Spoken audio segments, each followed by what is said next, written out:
To help us look at the newspaper headlines this morning, we have Mr. Ejiofor Umebogo, is our public affairs analyst.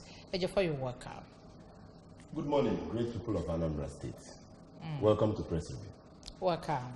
Okay, let's first of all hit the ABS website to bring you the news making the rounds there.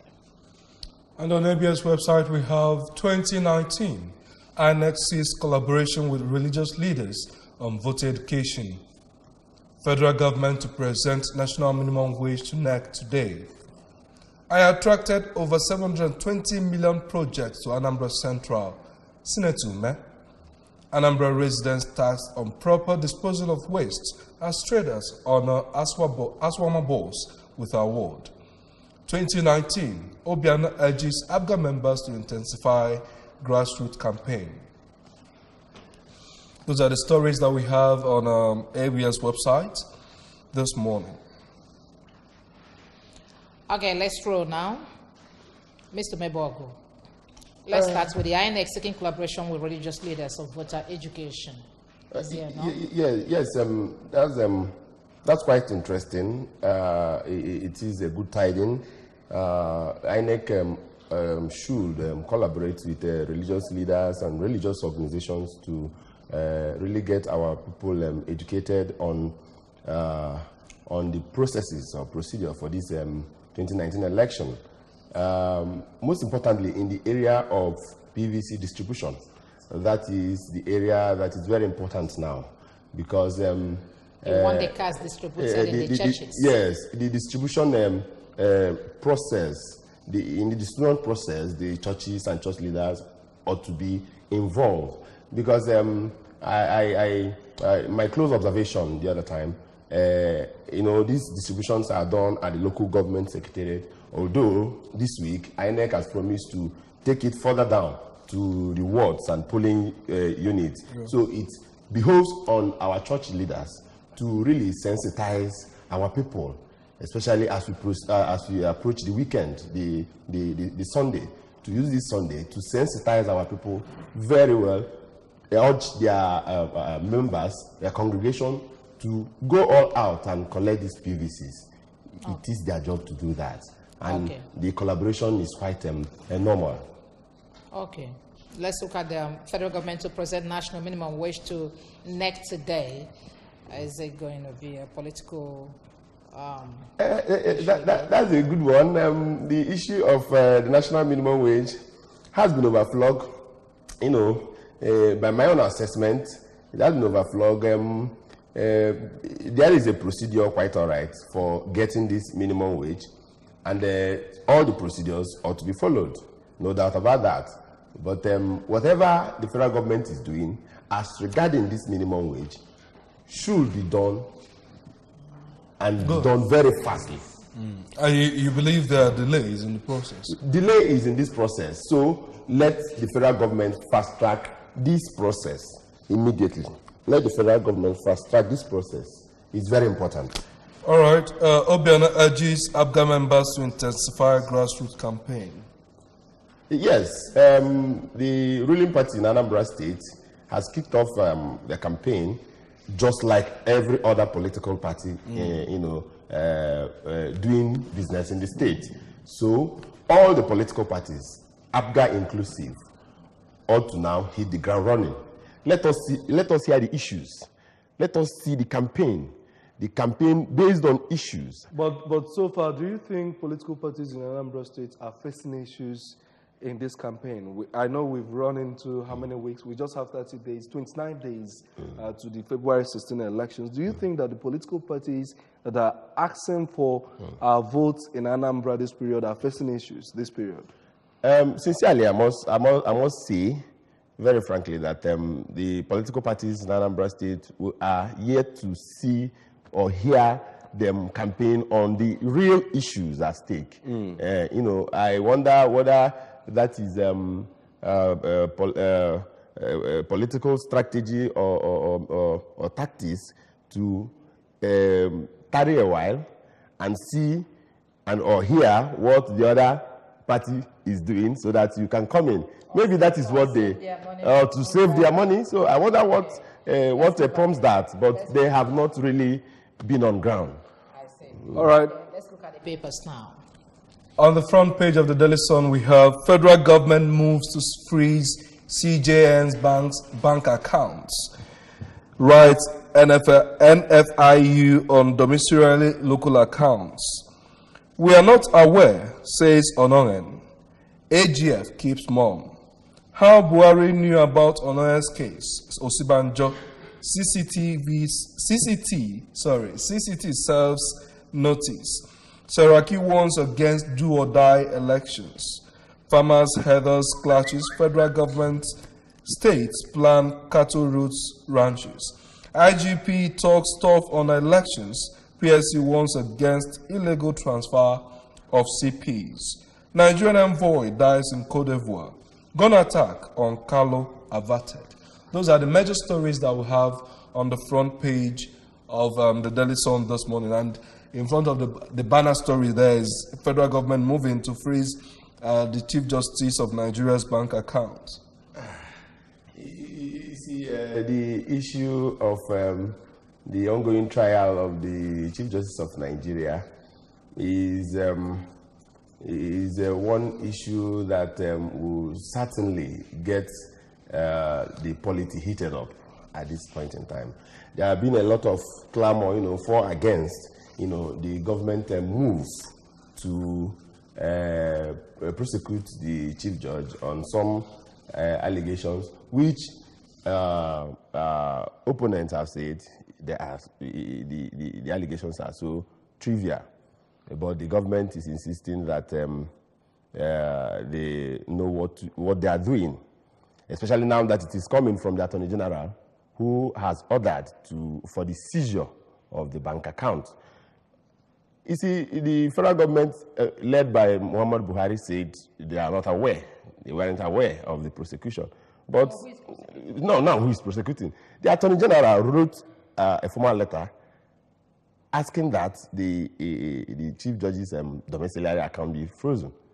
So how can an activity carried out by the Attorney General and Minister of Justice be unknown or have remained unknown to the President? It beholds my imagination. All right, on this issue still, people will begin to wonder, I also wonder, at what point is a bank account frozen by the prosecutor? Is it when it's ordered by the court, or period to the prosecution process? Certainly, the law says it is the court that will issue an order for prosecution, mandating a bank to close a certain account. To close a certain account, having gone through the normal judicial process. But usually, what the law enforcement agents do is that they will request banks to close such an account on the reasoning that they are carrying out investigation on that account or the owner of that account. Based on the reason of investigation. So they have, the Attorney General is saying that there is an ongoing investigation concerning that account, so it should be frozen. So but that is not the position of the law. The position of the law is. Based on that, you say you don't need court orders to do that again. That is where our country is now driving to. It is.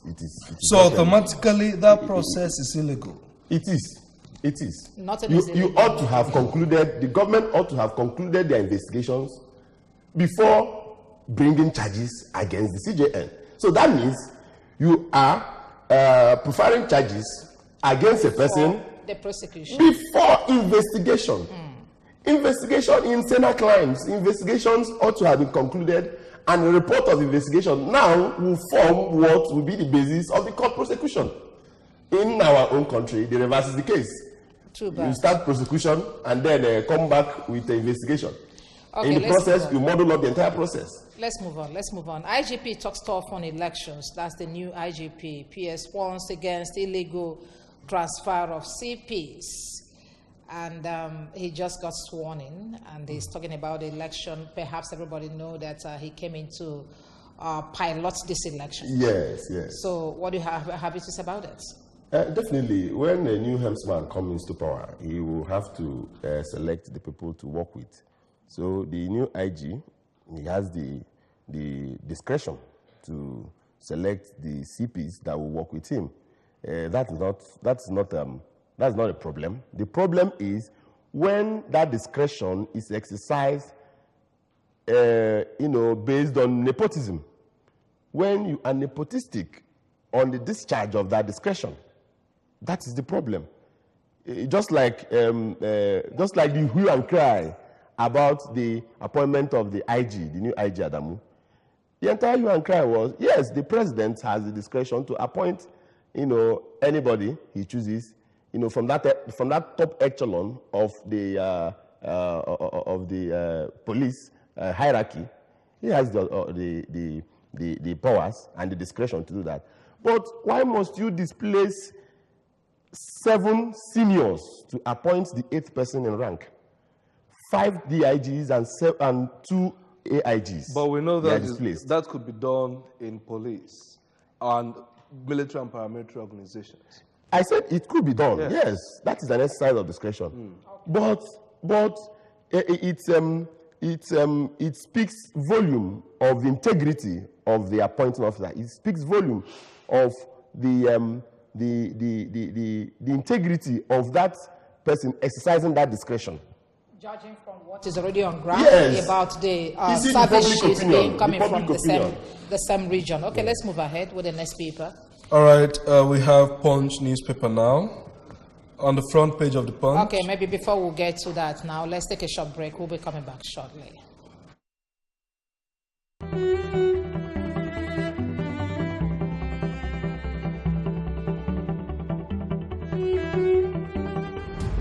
Enroll now. ABS Film Academy welcomes you to January 2019 session. Admission registration starts on Monday, the 15th of October 2018 and closes on the 5th of January 2019. Be a part of the 2 months intensive hands-on training in filmmaking and broadcast journalism. Work with professionals in acting, directing, cinematography, video editing, animation, graphic design, photography, film producing, broadcast journalism, script writing, and entrepreneurial study. At the end of 2 months, you produce series of short films with your colleagues as your final project. Registration is ongoing at Anambra Broadcasting Service, Aroma Junction, Oka, Anambra State. Registration fee is 1,000 naira and course fee is 30,000 naira. For inquiries, call Pascal on 0703 531 4457 or Pink Lady on 0708-486-5161 or visit www.absradiotv.com. ABS Film Academy. Theory meets practice. Welcome you back. Let's now move on the next paper. All right, we start again with the Punch. On the front page of the Punch, we have MBA SANS kick as federal government orders freezing of CJN's bank accounts. MBA SANS kick as federal government orders freezing of CJN bank accounts. NNPC is a mafia organization. I'll privatize it. That's coming from Atiku. Acting IG blames rot in MPF on weak leadership. Inflation rate hits 11.44%. Ex-NAF chief Amosu forfeits 2.2 billion naira to federal government. Boko Haram sponsored by forces outside Nigeria, coming from Buhari. And those are the major stories we have on the front page of the Punch newspaper this morning. And finally, there's this story, police portal closes, 315,032 apply for 10,000 vacancies. 315,032 apply for 10,000 vacancies. Okay, and that's this one here. Go to court. Osibanjo tests restructuring advocates. I think that one is of great interest to us. Let's find out, because I know that most of the presidential candidates,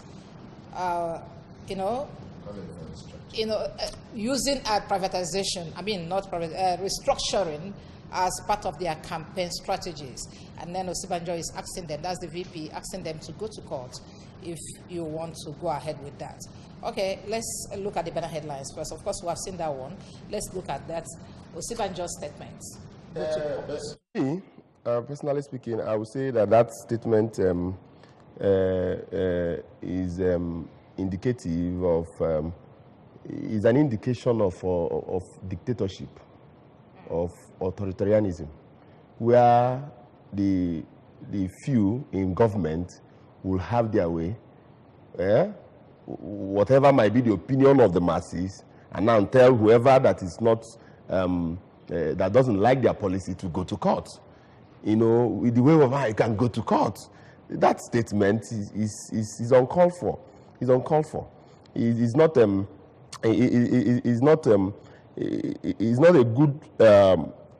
good statement to make, you know, from somebody, from a leader who really wants to carry people along. You have to explain your position on every national issue to the people to understand, and not insisting on your own position, no matter how unpopular it is, and ask every other person to go to court. That is impunity. Talking about going to it's court. Part of the impunity. NBA sounds king as federal government orders prison of CJ. So the court is the judiciary is on fire. Yes, because they know the judiciary is on fire. So which court do you want us to now go? But even at that, would restructuring process start at the courts? It shouldn't, definitely. In the restructuring of the Nigerian Federation, there are some of them that will be done administratively. Administratively. There are some that may be done, legally. Yeah? Yes, through an act of parliament. Not just one act. Amending several laws in this country that is holding us back. There are some which, when tested in the court, can get further clarification or amendment, through the court. So it's a multiple-pronged approach. A restructuring is a multiple-pronged approach. Please, let's move ahead. Let's look at Nation newspaper, please. All right, on the front page of the Nation newspaper, we'll still have this story trending. CCT trial. Federal government freezes Onoen's 5 accounts. AGF writes NFIU. Why NJC can't try CJN by Sage. CUPP defends CJN. Ex-Chief of Air Staff Amos loses 2.2 billion naira. We are good to go, says INEC chairman. And several other stories there. Don't vote. Okay. Those are the stories that we'll have on the front page of the Nation newspaper for this morning. Let's see if anybody has joined us. Yeah, hello. Hello, good morning. Good morning. Yes, but I have to go on the line. All right. Welcome. Welcome. I'm wishing you from Okami. Okay. Barrister Aganti from Oka. Go ahead. The account of CJN. Yes. It is quite unfortunate that this country we don't follow the rule of law. Yeah. Because the federal government cannot be claiming that it's not a way that the trial is going on. And at the same time, the AGF is writing and giving order the account of CJN to be prison. And you don't have any court order to that respect.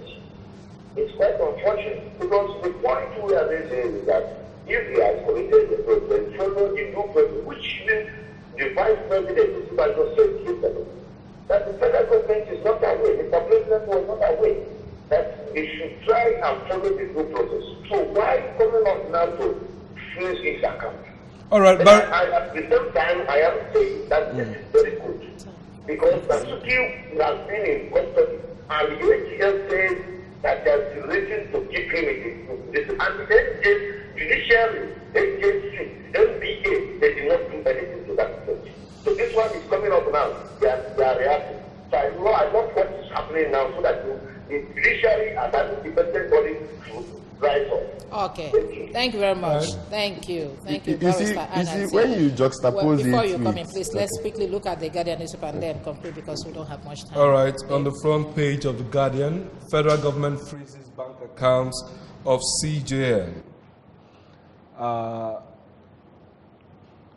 Other stories on that front page says how Lassa fever made me feel deal. Okay, how Lassa fever made me deaf for 20 years by Al Makura. I'll reposition dented police image, says IGP. Article vows to privatize NNPC, power others for economic growth. Buhari declines assent to 5 more bills. Rivers can't contest 2019 polls. Court of Appeal insists. Those are the stories. Have enough time, let's just, because we have touched most of these things.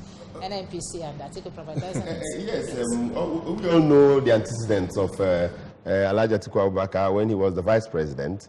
You know, he spearheaded the privatization policy of the federal government, you know, as at that time. And then several public institutions that were not running properly then were privatized. And then Nigerians, the masses, started, you know, having a feel of some of those public institutions that were ab initio moribund. So, even though they said that he moved most of them to his, those are allegations that ought to be tested in the court. If anybody has any reasons, you know, he can approach the court with evidence and proofs. And still on allegations, maybe questions. Because we don't have time again, please. Quickly, the CJN's the frozen of CJN's account, if you just oppose it with the other reports in other papers about the former Chief of Army Staff Amosu, who the court has formally ordered the frozen of his account, the forfeiture of the monies in his account. You see, this is the one that has taken the normal judicial process, and the court now making a pronouncement on this. This is different from arbitrariness and impunity. Don't worry. Let's just look at that. It's a newspaper headline, and maybe we'll take that as a topic and we'll invite you to talk about that. Thank you very much for joining us in our newspaper headlines today. And God being with us, we'll do it again tomorrow, please. And then Ejiofor Umebogo as guest today. He's a public affairs analyst. So thank you very much for coming. Thank you very much. Okay.